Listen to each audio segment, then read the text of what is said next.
আসসালামু আলাইকুম। আমি লেফটেন্যান্ট KSM ইন্তিসার জামান, বাংলাদেশ নৌবাহিনীর একজন। আজ আমি কোনো দলের না, কোনো সংগঠনের না, আমি আজকে জনগণ। আজকে আমি জুলুমকারীদের বিরুদ্ধে ডাক। আমাদের নেভাল একাডেমিতে ঢুকতেই শেখানো হয় আল্লাহর পক্ষে লড়াই করো। ধর্ম, বর্ণ, জাতি নির্বিশেষে সত্যের পথে, নীতির পথে, ন্যায়ের পথে রুখে দাঁড়ানো যেমন একজন মুসলিমের দায়িত্ব, তেমনি প্রত্যেক জনগণের দায়িত্ব। আজ আমি প্রত্যেক জনগণের জন্য সেই ডাক। আমার এই ডাক কতদূর যাবে আমি জানি না, তবে বন্ধ করানোর জন্য রাজাকার, BNP ইত্যাদি নাম দেওয়া হবে। দাড়ি দেখে বলবে আমি জামাত শিবির, তবে আমি একজন বীর প্রতীক সন্তান। আমার বাবা আর্মিতে ছিলেন এবং মাননীয় প্রধানমন্ত্রী আপনার সাথেই SSF-এ চাকরি করেছেন। তবে জনগণ এইসব আর খায় না। Enough is enough. আমাদের দেশ আজ ভালো নেই। আমাদের জনগণ আজ আর্তনাদ করছেন। এই আর্তনাদ আজকের না, এই আর্তনাদ 2009 সালে যখন 57 জন অফিসার মৃত্যুবরণ করেন, খুন করে ফেলা হয়, মৃত্যুবরণ। এর মধ্যে ছিলেন আমার বাবার আর্মির কোর্সমেট, আমার বন্ধুদের বাবা এবং আরও অনেকেই। 1971 সালেও এত অফিসারের মৃত্যু হয় নাই। আজকে ছাত্র আন্দোলনের উপর যেই কিল অন সাইট অর্ডার দিয়েছেন, ওই দিন সেটা কই ছিল মাননীয় প্রধানমন্ত্রী? আজকে আমার এই প্রশ্ন সেই সকল অফিসারের পক্ষ থেকে যাদের চাকরি কেড়ে নিয়েছিলেন এক রাতের মধ্যে, এবং পর্যায়ক্রমে আরও যাদের চাকরি শেষ করে দেন। প্রত্যেকটা অফিসার এবং তাদের পরিবারের আতঙ্ক আমার মনে এখনো আছে। পিতৃহীন সন্তানদের কান্না কেউ ভোলে নেই। আজকে ছাত্রদের বিরুদ্ধে এবং জনগণের বিরুদ্ধে যে আচরণ, এই আচরণ কোথায় ছিল BDR জওয়ানদের সাথে? ছাত্রদেরকে রাজাকার ডেকে আপনার ছাত্রলীগকে লেলিয়ে দিয়ে কেমনে পারলেন?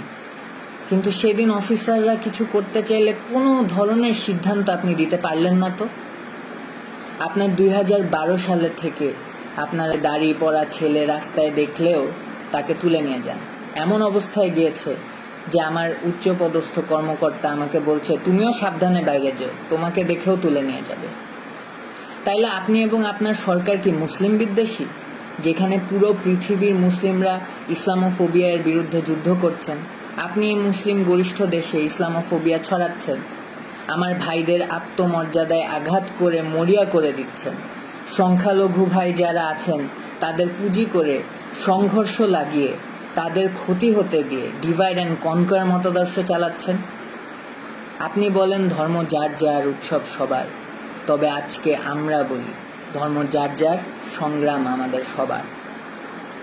সাগর রুনি দম্পতির একমাত্র সন্তান মাহির সারোয়ার মেঘ রাস্তায় দাঁড়িয়ে আছে পোস্টার হাতে, জীবনের নিরাপত্তা চাই।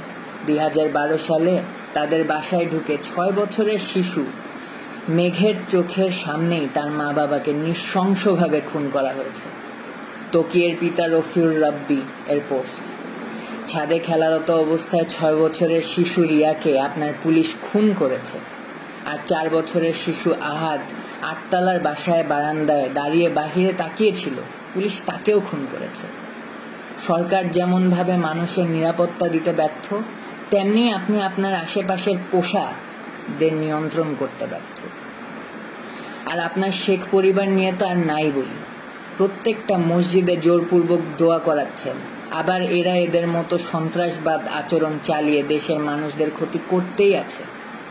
ছোট ছোট বাচ্চাদের 2020-এ সুশীলদের ভিতর থেকে যারা সৎসাহসী প্রতিবাদী, এরা সবাই ক্ষতিগ্রস্ত। এবং তার সাথে যুক্ত হলো মেজর সিনহা এবং আবরার ফাহাদের হত্যা।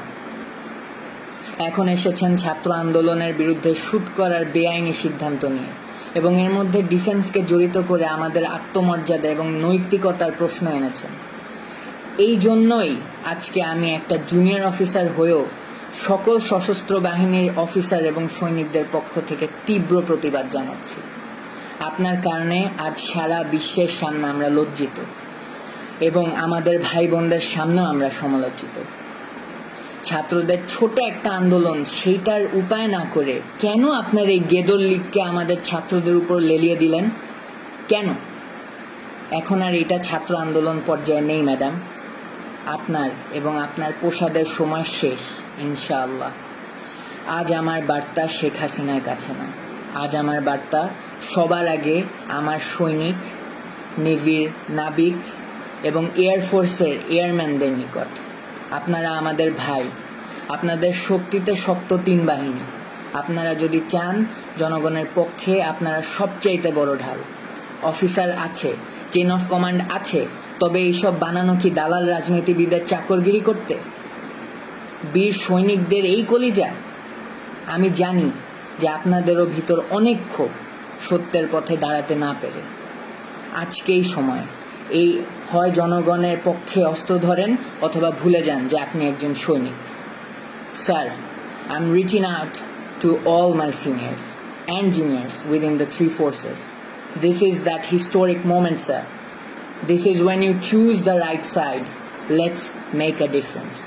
স্যার, আমি আপনাদেরকে একজন একজন করে রিচ করতে পারিনি, কারণ কার মনে কি সেটা বোঝা আমার পক্ষে সম্ভব না। আমার এই জন্যই বের হয়ে আসতে হলো, কারণ আমাদের মনের কথা কারো না কারো তুলে ধরতেই হবে। তার জন্য হলাম আমি বলির বকরা। সবাই আমরা সুসন্তান। আমি জানি আপনারা জনগণের পক্ষ যেতে দ্বিধাগ্রস্ত হবেন না। Either take power to assist the citizens of the nation to make things right. Sir, 3 বাহিনীর প্রধান স্যারদের নিকট কিছু কথা। জেনারেল আজিজ, বেনজির, হারুন, বিপ্লব কুমার, এদেরকে দেখেন এবং অন্যান্য সকল তাদের ফলেন পনদেরকে দেখেন। তাদের ব্যবহার শেষ, তাদেরকে টিস্যুর মতো ফেলে দেওয়া হয়েছে, যদিও তারা এককালে দুর্নীতি রাজার মতো করেছে। স্যার, সশস্ত্র বাহিনী কোনো পুতুল বাহিনী না। আজকে আপনাদের সিদ্ধান্তের উপর আমাদের পূর্বের এবং আগামীর আত্মমর্যাদা নির্ভর করে। স্বার্থান্বেষী সরকার কার স্বার্থে চলে সেটা আমরা সবাই বুঝি। তাই স্যার, দিন শেষে আপনারাই লুজার। কেননা আজ এই খুনি শোষকদের পক্ষে থাকলে দিন দুনিয়া দুইটাই হারালেন। আমাদের কাজ শেখ হাসিনার জন্য মূর্তি বানানো না, বা লেডিস ক্লাব চালানো না, বা সরকারের পক্ষে পাচাটা কর্মকাণ্ড করা না। যদি থাকতেই হয় তাহলে জনগণের পাশে থাকা। আমাদেরকে ব্যবহার করে করে আমাদের মধ্যে রাজনীতি যেভাবে প্রবেশ করিয়েছে এই সরকার, তার উত্তর দিতে হবে।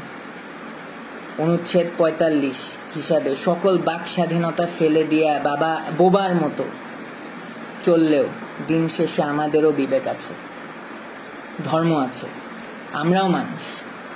এটাই সেই সময় বিবেকের পক্ষে দাঁড়ানো। এই সিস্টেম বদল আনতেই হবে। জাতি পঙ্গু হয়ে যাচ্ছে, যেটার পরিচয় আমরাই। আমরা এতটাই জিম্মি হয়ে গিয়েছি যে আমাদের ঠিককে ঠিক বলার ক্ষমতা নেই। আমাদের সম্মান, ঐতিহ্য এবং মূল্যবোধ তুলে ধরার সময় আজকেই। অবসরপ্রাপ্ত অফিসারদের প্রতি আহ্বান আমার, আপনারা অনেকেই সত্যের পক্ষে দাঁড়াতে চাকরি হারিয়েছেন, সম্মান হারিয়েছেন। আজকে গত 15 বছরের জবাব দেওয়ার সময় চলে এসেছে। জনগণের প্রতি আহ্বান আমার, 2009 গেল, আপনারা অফিসার না, তাই অফিসারদের মৃত্যুর পক্ষে সংগ্রাম করেন নাই। এরপর আবার 2018-তে ওরা এসেছিল 18-র কোটা আর নিরাপদ সড়ক চাই আন্দোলনের ছোট ছোট বাচ্চাদের, ছেলে মেয়েগুলোকে গুম খুন করতে। এবারও আপনি কিছু বললেন না, কারণ এই ছেলে মেয়েগুলো আপনার সন্তান না। 2020-এ ওরা আবার এসেছিল সুশীলদের ভিতর থেকে, যারা সৎসাহসী প্রতিবাদী, তাদেরকে গুম খুন করতে। তারপরে আপনি কিছু বলেননি, কারণ আপনি ওদের মতো সুশীল না। এখন 2024-এ ওরা এসেছে আপনাদের নিজেদের সন্তানদেরকে গুম খুন করতে। এখনো আপনারা বলছেন আপনার সন্তান না? যেদিন আপনার সন্তান হবে সেদিন পর্যন্ত অপেক্ষা করবেন?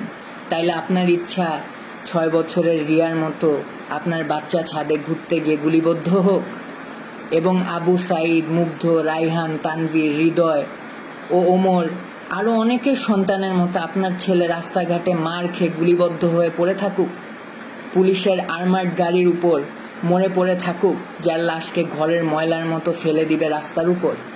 আপনার ছেলে নিরস্ত্র হয়ে কোনো বিল্ডিংয়ে ঝুলে আশ্রয় নিয়ে থাকা অবস্থায় এই খুনি সরকারের লোক এসে নির্দ্বিধায় গুলিবদ্ধ করে মেরে ফেলবে, এইটা চান? শিশু আহাদ এর মতো গুলিবদ্ধ হয়ে আপনার কোলের মধ্যে শেষ নিঃশ্বাস ত্যাগ করার সময় বলবে, বাবা তোমার বুকেই থাকবো আমি, তখন আপনার টনক নড়বে? এটা না চাইলে ধর্ম বর্ণ নির্বিশেষে রাজপথে আসেন। জনগণের সাথে মিলে সশস্ত্র বাহিনী এই দাবি পূরণের জন্য জনগণের সুরক্ষা নিশ্চিত করবে এবং জনগণের স্বার্থে অস্ত্র ধরবে, এইটাই আমার প্রত্যাশা। আপনারা মনে রাখবেন, বহিরাগত শক্তি এখন দেশে বিদ্যমান। তারা অনেক উপায়ে দুই পক্ষের মধ্যে সহিংসতার সৃষ্টি করতে সন্ত্রাসী কর্মকাণ্ড চালাবে এই খুনি সরকারকে টিকায় রাখতে। তাই ছন্নছাড়া হবেন না, সবাই রাজপথে নামেন। আমাকে অনেকেই বলেছে, বাঙালি এই বাঙালি সেই, দেখবি পিছে কেউ আসবে না, তুই একাই মরবি, তোর গোষ্ঠী সহ মরবি। তোর নেভির এবং এয়ারফোর্সের অফিসারদের এমনিই নাই কলিজা এবং সংখ্যাও কম।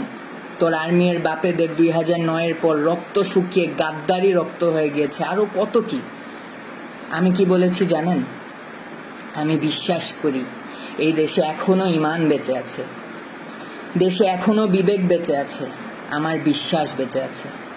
এবং আমার বিশ্বাস যে আমার মতো সবার বিশ্বাস বেঁচে আছে এবং থাকবে। রিজিকের মালিক আল্লাহ।